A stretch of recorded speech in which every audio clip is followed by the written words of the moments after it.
most successful ERP implementations I've been involved in, the CEO looks at this and says, this thing's got to last for 20 years. It's probably the single biggest investment that this business is going to make in the foreseeable future. It has the potential to wreck the business, and it has the potential to help the business to thrive. Therefore, it is vital that I give high-quality time to this project. The most successful project I ever did, the CEO had a failed ERP project. They'd done an implementation. They aborted it at the last minute because the strategic alignment was completely off the mark. I met the CEO. I was talking at a business school on IT, and he came up to me afterwards and said, look, I've got this failure. Can you help me?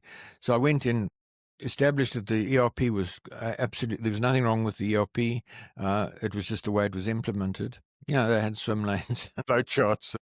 The implementer proudly showed me this file with, full of flow charts. And I said, okay, put it on the shelf, didn't look at it again. And he was offended.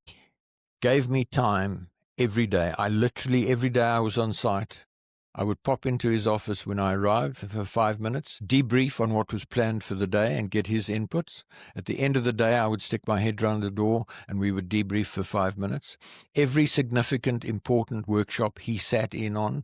The weekly project meetings, he sat next to me. I chaired the meeting, but he sat next to me, delegating his authority to speak on his behalf. When we did the laboratory in the final testing, he sat in the room and made sure that everything was to his liking, so that when the decision to go live was taken, he was absolutely 100% certain that what was there was going to work, and it did work.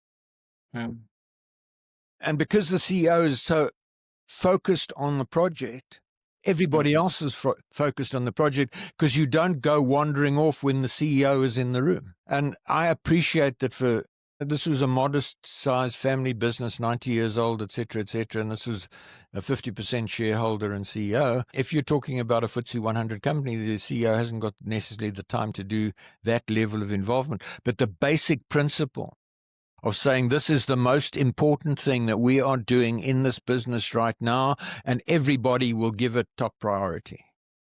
And that's got to come from the top, and the top has to walk in that. Yeah, they have to believe it as well. They have to be confident, and you have to believe. Part of that is about believing that if I put this time in, it will work. And then part of that is backing that project up with somebody like myself, who literally has that experience and can advise that CEO and say, CEO, I think we should do this and not that.